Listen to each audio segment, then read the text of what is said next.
Good morning and welcome to another Total Education Centre lecture. Today I'm going to be discussing how to write the essay.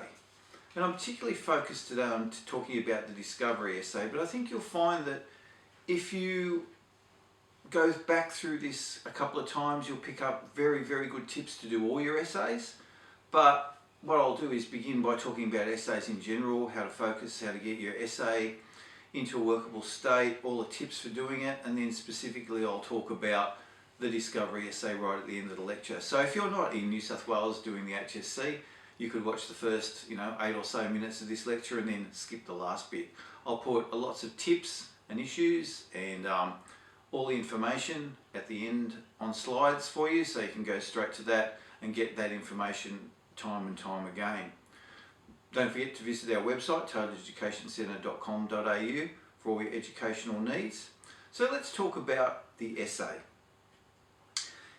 When you go to answer an extended analytical response, which is really what an essay is, you're looking to do specific things to impress the marker. And not only are you answering a question, but you're answering it in a particular and very centered sort of way. So what's the first thing we need to do? I think always plan.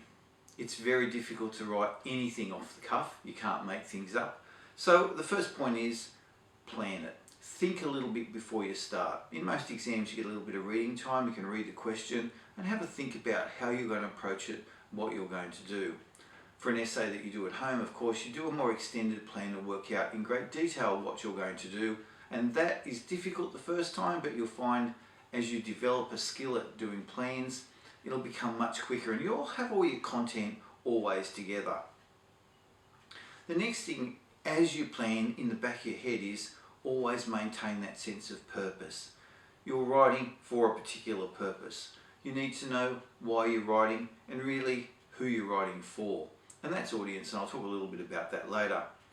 In English, which is what I'm specifically referring to today, you need to present an opinion, a thesis, or an argument, or a combination of those things really, I suppose.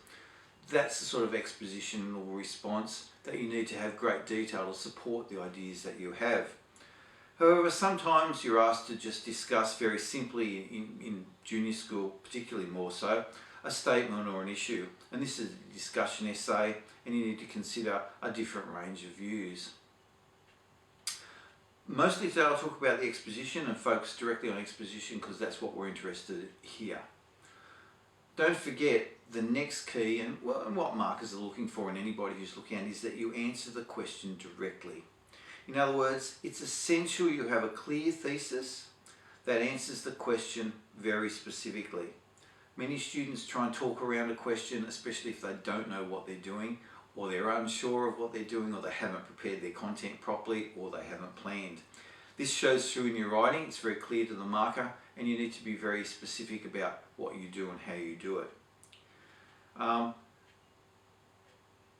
You need to not just talk about the text as well. You need to make sure your textual material is centered about that argument and around that argument, and I'll come back to that later. When you do that, you need to refer closely to the text, of course. No matter what text you're analysing or what form of text you're writing, poetry, novel, non-fiction, film, or anything like that, you need to refer to it in detail. And what I mean here is referring to it in detail when you write the essay. You're not retelling the story. That's the worst thing you could possibly do. We never retell the whole story. What we do is, specifically for our essay, pick out points that we want that reinforce the ideas or the thesis that we have. Don't make vague generalizations. They're never rewarded very well. You won't get very far if you do that. You must refer to specific characters, events, and techniques. And I'll say that again just to reinforce that idea. You must refer to specific characters, events, and techniques. And that last one is particularly important because that's the one that lifts your essay from the B range to the A range. What else is there? What's your basics? You need to write correctly. You need sentences, you need paragraphs.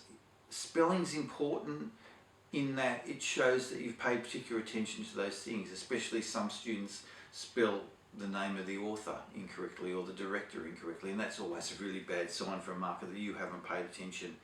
And don't forget, you need to get the correct essay form. So we're going to have a body in the middle, the introduction and the conclusion.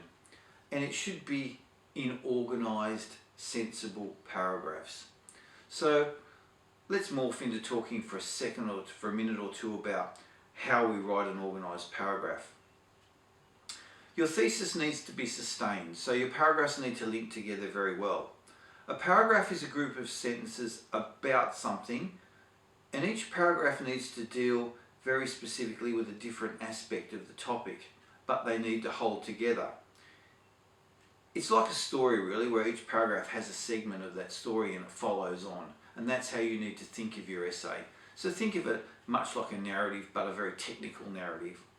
Paragraphs form the basic structure of your text. This means they make your organised, the ideas in them are organised, and they make your thesis very clear. Paragraphs should be about 5 or 6 sentences. Really long paragraphs that meander and wander lose the focus. They lose that point and they wander away from the question, and you need to get back to that. So probably stick to that 5 or 6 sentences. Paragraphs should not be too brief, and certainly never longer than a page. If it's going all that far, it's really incorrect. Paragraphs are often broken up into different sentences so you can structure it. So I'll talk about those. The first sentence you use is the topic sentence, and this introduces the paragraph's point of view. Your second sentence restates and clarifies the first sentence's point. So your topic sentence introduces the paragraph's point, your second sentence restates and clarifies it and brings it back. Your third, fourth and fifth sentence provides the explanations and examples, techniques and all those sorts of things, that the bulk of what you're trying to say, and how you prove the point you've made in those first two. And then your final sentence restates the point made by the paragraph and probably links it to the next one in some way, and that means that you have flow. Structure's a good starting point, but you should realise that it's not a clear rule. It doesn't have to be set out exactly in that way, but if you're struggling, you're not focused on your essays all that clearly, and you're working to get them into one coherent form, those 4 structures are very good ways to start. However, if you don't do it that way, always make sure, go back to thinking to yourself, is my paragraph clear? Does it make a point? Has it linked to the other ideas? And is it supported by evidence? And that last thing, very important, always support with evidence. You can manipulate that form basically, but if you're struggling, start it with that way. Okay, so remember, a topic sentence, an explaining sentence restating the paragraph's point, then provide all the evidence that you need in the next few sentences, and then finish by rounding up the paragraph, go back to the question, link it to the other ideas. That's the basic process that I'd like you to follow when you're starting to write the essay. So what is our evidence when we talk about evidence in that textual form? We know how to structure our essay. We have an introduction, a body, a conclusion. We know how to work a paragraph. What about quotes? I'm often asked, how many quotes should I have? What sort of quotes should they be? And all those sorts of things. Well, it's a question depending on what sort of evidence you're trying to provide and what sort of statements you're trying to prove. Quotes can be a word, quotes can be a phrase, quotes can be a sentence. Sometimes in an extended piece at different levels, quotes can be even longer than that. I personally, in an essay at high school, wouldn't be doing quotes much longer than that. Phrases are really good, but words help too. Now remember your quotes. Try and put quotation marks around them. That's the first thing. Quotes should be integrated into your response. They shouldn't be stuck at the end of a paragraph or dumped in the middle somewhere with no reference to them just because you learnt that quote. It doesn't really matter how many quotes you should have or how many you learn. You need to focus in that way. Quotes need quotation marks, but not page numbers. Quotes need to be kept quite short, and many students quote 5-10 lines from text, way too long, waste of time. You can't focus your essay on it. Quotes usually need to be introduced by a comma, so when you finish halfway through your sentence, you're talking, you're looking in that comma, do it that way. Quotes must be part of a sentence, don't go outside that, and weaving your quotes into your sentences is the most sophisticated strategy. And you should try and practice writing to develop those skills. So what else do we do with our essay? We've talked about those. You need to build yourself too, I would suggest, to sound very professional in your essay writing, an English response thesis. Words that sound like you know the meta language and the jargon of English. So, develop all those strategies, learn those words your English teacher tells you. Think about how to get those words. So other words, for example, you build a body of words that you can use so you're not using the same word all the time. So let me give you one example. If I talk about the word theme, you could use the word ideas, concerns, issues, messages, concepts, notions, principles, motivations. So you can mix and match those words and they sound and make your work more sophisticated. And I would suggest that you do build an English response thesaurus and develop those sorts of synonyms to use.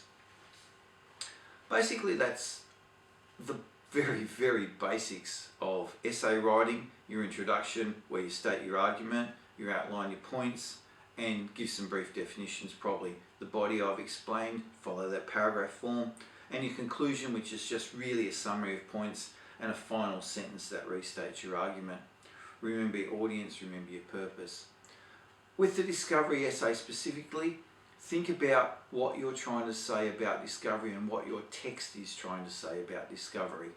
Work it from there. Start with those two frameworks, start with those two ideas, and develop everything around that. I think when you come to the discovery essay, if you think about those two things very specifically, and then you follow the explanation that I've taught you, you'll be fine. Don't forget, there'll be essays and other lectures that I give on content for specific topics. Go back to those and you'll find the information and the content you need to fit into that essay structure that I've just given you. I'm Bruce Pattinson from the Total Education Centre. I hope you've enjoyed this lecture. Don't forget to visit our website for all your English and other subject resources and old exam papers and notes to help you study. Goodbye.